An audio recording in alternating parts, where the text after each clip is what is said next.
Hi guys, Sarah here. I am so excited to finally get to update you guys.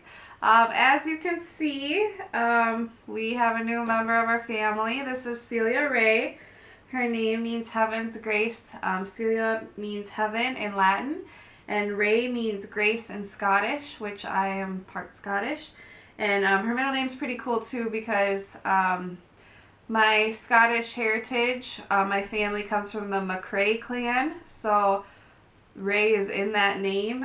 So her name has many meanings, but we struggle with infertility and never thought we'd get pregnant, so her name's really special to us. She was born on February 12th at 1:11 a.m. And she weighed 7 pounds 4 ounces and was just under 20 inches long.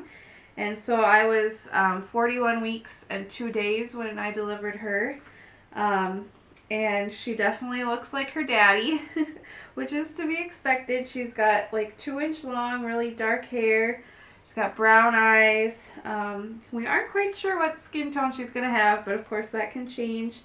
And she's got the chubbiest little cheeks, and she's just the sweetest little angel. She's currently 6 days old at the filming of this video, and just our little pride and joy. Currently, some nicknames for her are Sugar Plum. I don't know where that came from, but I just started calling her that right away. Sam calls her Darling. We call her Munchkin. I like to call her Sealy Sue. And then Angel Pie. I say, give me a slice of that angel pie. You're so cute. I want a slice of that. She's a great baby, as are all babies, but we just feel so blessed, and she's been, knock on wood, very easy so far. Obviously sleep has been difficult, but she's very good about telling us what she needs, so that's great. She currently loves sucking on her hands. She hates being swaddled with her arms pressed to her sides, which I thought was what we should do because I read The Happiest Baby on the Block, but she absolutely hates that. So we have a swaddle where you zip it up and it's just like a big pod, and that way she can have her hands up by her, but she's not startling herself. She loves peeing with her diaper off, right? You love to pee all over the place, yes. And she loves when we wear her. We have an ergo carrier that Sam wears, and then I have the baby Catan that I wear her with. And she just loves that, of course, being warm and being close to us. So that's our little update on her. About the house, well, you wouldn't know this, but this is my parents' house still that we're living at. But I'm happy to report that as of yesterday, we are no longer homeowners. Our old house got sold and it closed yesterday, and it's just like, whew, huge sigh of relief for that. And we are in the process of working on underwriting and stuff for a new house, but we don't want to give too much information or anything on that till it actually happens, just because, I don't know, the underwriting process is a long process for us since I am self-employed. It takes a lot longer and I have to verify taxes and stuff like that, so just don't want to jinx anything. So I will say that you can buy a lot more in our new town than you could in our old town, and we're super excited to share more information about the new house when we're able. I would really like now to just share Celia's birth story. I just think when I was pregnant, I really love to read birth stories. I think every story is so unique. Every story is different, and if I can, just give any advice or share any knowledge with anyone, I would like to. So basically, our goal going into the birth was to have spontaneous labor. I did not want to be induced. I don't know, who really wants to be induced, but I wanted to go into labor on my own. I didn't want to use any meds. We did the Bradley method classes for 12 weeks, read a lot, prepared, did exercises, diet, that kind of thing to try to prepare for a completely natural labor. And obviously I wanted a vaginal birth with minimal tearing, so I was doing exercises for that. And I did not want a C-section if I didn't need to. And obviously all of this is if Celia was healthy and I was healthy and there were no complications. That's the kind of birth we wanted. Obviously, if there was a need for any interventions, we would go ahead with them. But that was our goal going into it. But that's not at all how it went. Well, most of it's not how it went. So basically what happened was I was going into this knowing that the hospital that I delivered at would be inducing me at 41 weeks, 3 days if all was still going well. The reasoning behind that was I delivered with midwives at the hospital, but there are also doctors at the hospital. The doctors always will induce at 41 weeks because the rate of stillbirth goes up apparently at that point, and they want to avoid that. And the midwives obviously are, less, they don't like to induce people if they don't have to, so they compromise with doing 41 weeks, 3 days. So my induction date was set for 41 weeks, 3 days. And I was like 3 days away from that. I was at 41 weeks and I had an appointment, and I did not want to be induced, but I didn't see this baby coming before 41 weeks, 3 days.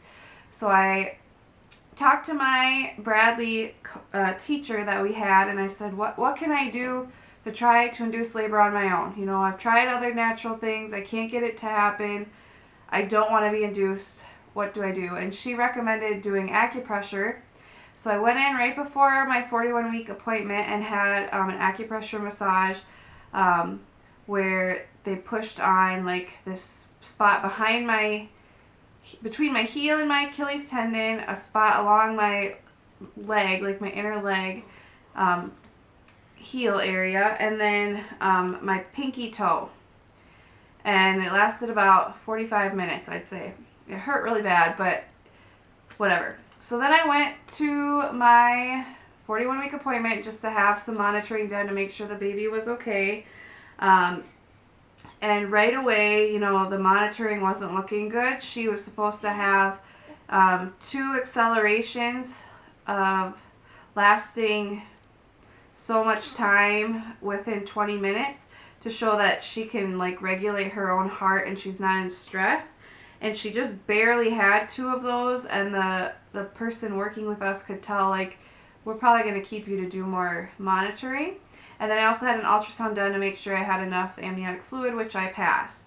So then they brought me over to the triage in the labor and delivery ward, the birth center, and hooked me up again, and they monitored me for a couple hours.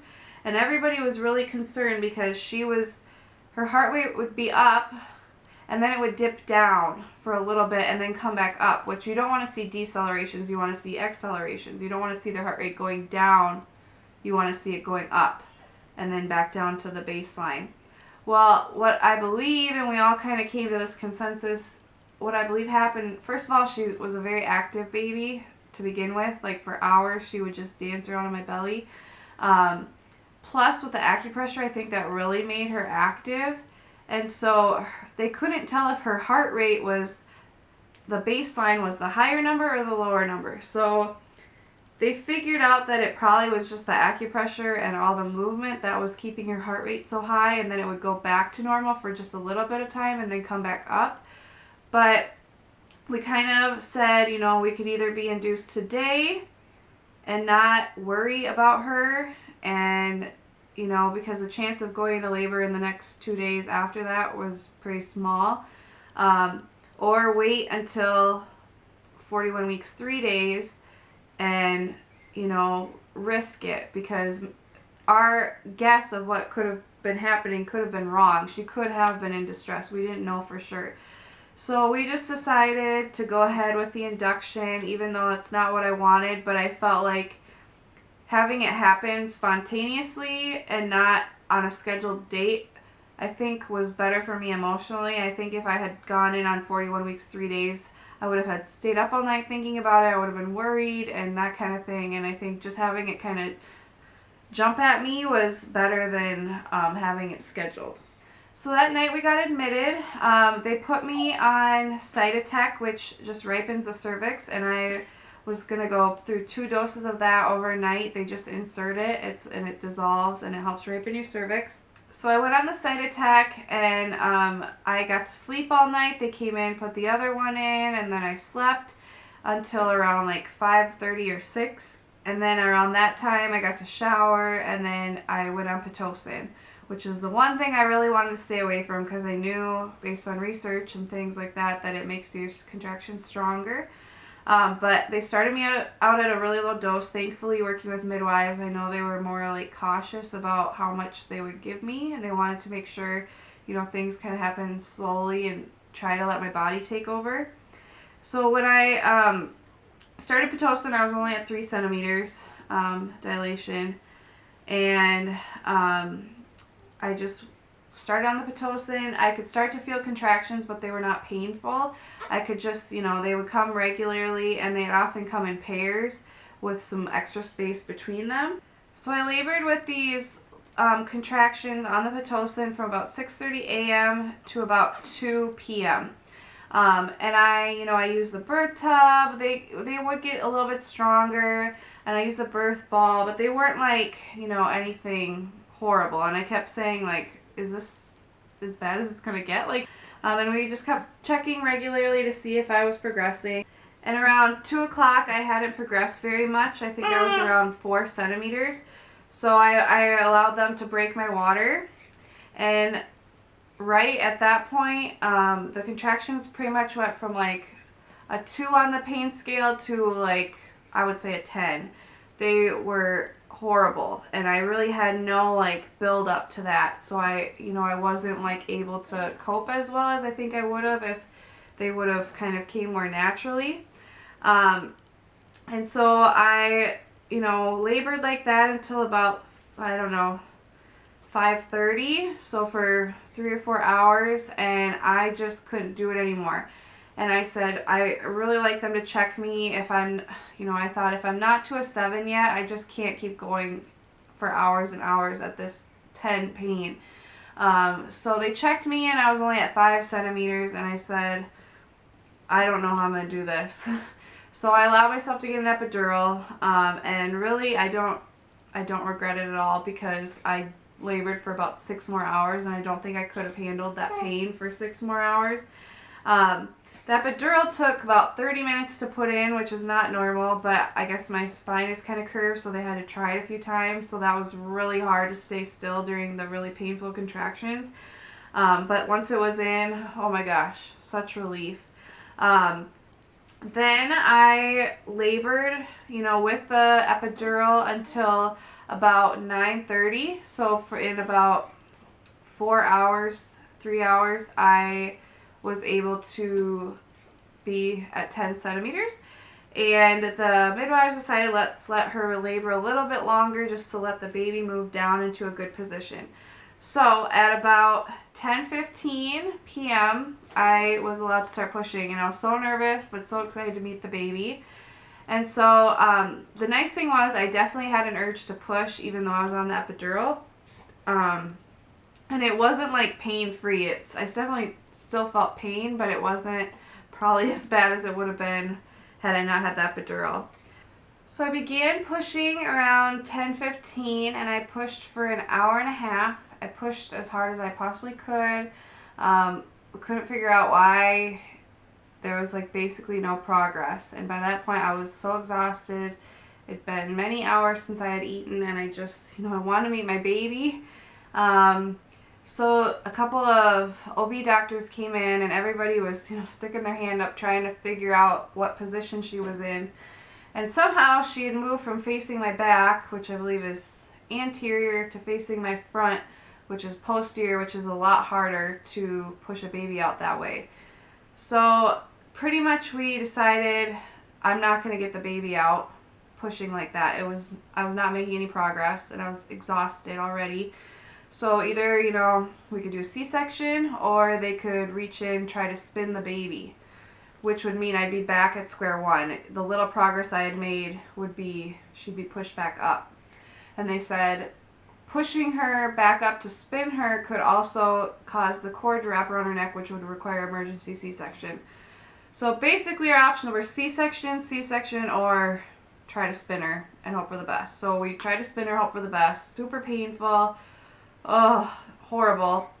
But they thought they got her around. So then I was able to continue pushing. So I pushed for another hour and a half as hard as I could, trying so hard but losing steam every time. I started crying. I started saying really stupid stuff like I don't ever want another baby, which isn't true. And I just got to a point where I just couldn't. I just kept crying and saying, please just pull her out. I can't do it. I don't want a C-section, but I can't pull her out and I can't push her anymore. I got to the point where I was having like unbearable urge to push, but I just had no strength to push, so I wouldn't push during it, and that is horrifically uncomfortable and painful, but that just shows how little strength I had left. So I just kept saying, you know, please pull her out. There's got to be something you can do to pull her out. I don't care what it is, just get her out. I can't do it. And I was so disappointed. I felt like everybody was disappointed in me, but I just knew nothing was happening. Like I kept pushing and there was nothing. And so I just couldn't keep doing it. I wanted to meet my baby. I wanted her out. I wanted to be done. So then the OB doctors came back and they said, you know, just try one more really hard push and then we'll talk about another option. And I was like, they keep saying stuff like that. So I tried one more time and I just said, I just can't. You know, I could barely get through just a couple pushes. And so they said, you know, we can do a vacuum extraction. We'll put a thing on the baby's head and we'll pull as you push. It will require an episiotomy, which was definitely not something I wanted. And it could cause like bleeding underneath the baby's scalp and whatnot. And I was kind of at the point where it was like, I just really didn't think I had any other option because I just could not keep going no matter how hard I tried. I just felt like there was no progress. So I told Sam that's what I wanted to do, and they got the vacuum put on, and I pushed once, really as hard as I possibly could, and they pulled her out, and she was here. So yeah, it's definitely not exactly how I want it to go, and the episiotomy sucks to heal, but, you know, I don't know how we would have done it any other way. I spent a lot of time feeling really disappointed in myself, but I look back on it and think, you know, I didn't want to be induced in the first place because I knew stuff like that would have happened, but it seemed like the best choice at that time to get induced. I don't know if I could have handled the contractions better had I not been on Pitocin, but, you know, you learn a lot about yourself throughout birth, and I learned, you know, either the contractions were more painful earlier on, or I'm just not as good at handling pain as I thought, even after all the practice and stuff we had done. And you know what? She latched on right away. She was alert. There were no issues with her, no complications. So I feel like on top of the world because of that. So that's our birth story. I definitely don't have this like empowered, like I did a natural birth and whatnot, but you know what, like who cares if your baby's healthy? We set a goal, we tried for it, we didn't quite get there, but the main goal was to have a healthy baby, healthy mom, and that's what we ended up with. So, you know, hopefully the midwife said, you know, next time around, knock on wood, if we're able to get pregnant again, she thinks I'm fully capable of a natural birth. It just, with the baby not coming soon enough for what they wanted and that kind of thing, it just led to a lot of other things. And we don't know. She could have been in distress, so we might have had to be induced. I don't know. But I feel good. She's here, and I'm just so proud to be a mom. And I love my little baby girl so much. So yeah, I hope to be posting more videos now that she's here and now that I have more time on maternity leave. They'll probably kind of be baby related till we get into our new house because I don't really have much else to talk about here. But yeah, I hope to visit with you guys more and to be on YouTube more and just keep it going. It's just been kind of a crazy time, but yeah, I hope you guys have a wonderful day. Sorry this is really random, but that's kind of life now with a baby and 2 dogs, living at my parents' house, trying to get a new house, that kind of thing. So thank you so much for sticking with us and all the emails and sweet posts and stuff. You guys are awesome, and we feel so blessed. I hope you all have a wonderful day.